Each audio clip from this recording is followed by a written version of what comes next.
Hey everybody, welcome back to another griddling video, and today we're going to show you how to make an awesome brioche French toast right out on the Blackstone. Stay tuned!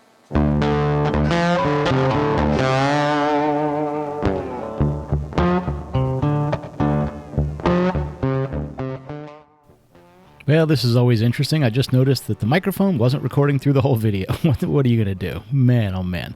Sometimes the luck. So today, we're making this brioche French toast. And I went ahead and just picked up this brioche bread at my local Walmart. It's in the bakery section and it's really good.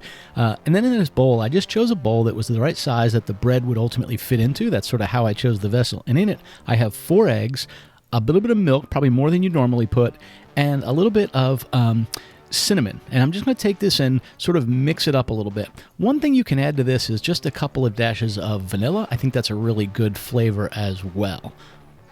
Now you just want to beat this up really well until you get all of the sort of globs or lumps out of the eggs. You want them fairly creamy.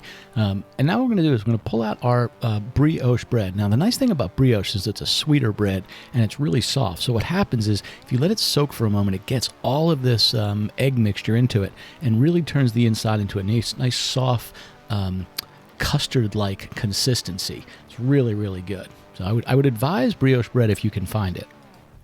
Now over to the Blackstone we go. We're going to put this on low temperature, and we're just going to go ahead and put some butter down on the griddle. You don't need a lot, but I do enjoy that butter flavor when I'm doing French toast. And then all we want to do is spread this out a little bit with our spatula before we put our French toast down onto the surface. Now I went ahead and put the bread down into the mixture and just leave it in there for a few seconds and then flip it on over and take it right out and drop it on the griddle. It really is that simple. To see that again, we drop the bread in there, just using a fork underneath it, enough to flip it over, and then take it out of this and put it right down on the griddle. And this nice, fresh French brioche bread soaks up that egg very quickly. Let's see, we'll do one more, drop it in, flip it over, take it out, and drop it down onto the griddle.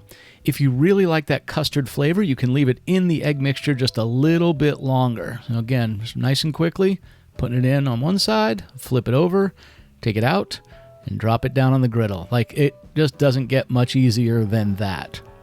Now, if you want, those little egg strings that are coming off the French toast, you can easily just cut those off after a second and get rid of them. They taste great, but they don't make it look as appealing on the plate. So after 2 to 3 minutes, you want to just go ahead and take a look underneath here. That's looking pretty good, probably ready to flip. So let's just get these guys to flip over. Boy, they're nice and soft and custardy. That's why it's sort of shoved alongside of there and not just sliding right under very easily. But you can see how that's just golden brown. We'll get them all flipped over and go for the same amount of time on this side.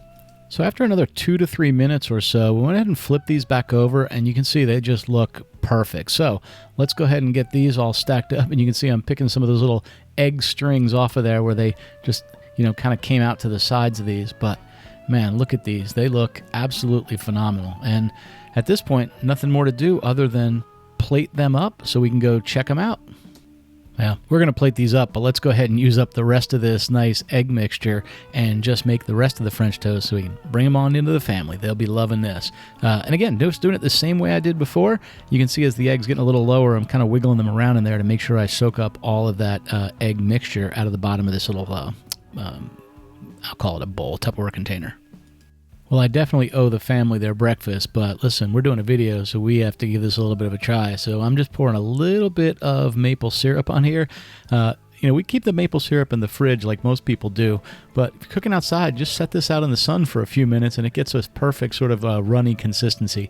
So let's get this cut up and give this a try. And man, oh man, that's so nice. Gives a little bit of an edge, a crust, if you will, on the edge of it, and then just so soft feeling on the inside. I can't wait to give this a try. With that, it's time for a taste, and luckily I still have my coffee. Let's go ahead and get this kind of forked up onto it here, and oh man, it just looks so good. Man.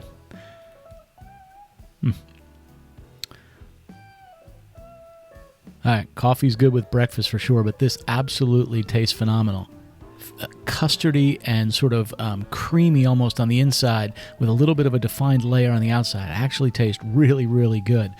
This is a simple one to do. By the way, you can do it out on the Blackstone. You can do it on a frying pan, but man, it is good stuff. All right, safe and happy griddling, y'all. We'll see you. Enjoy your time. Bye now.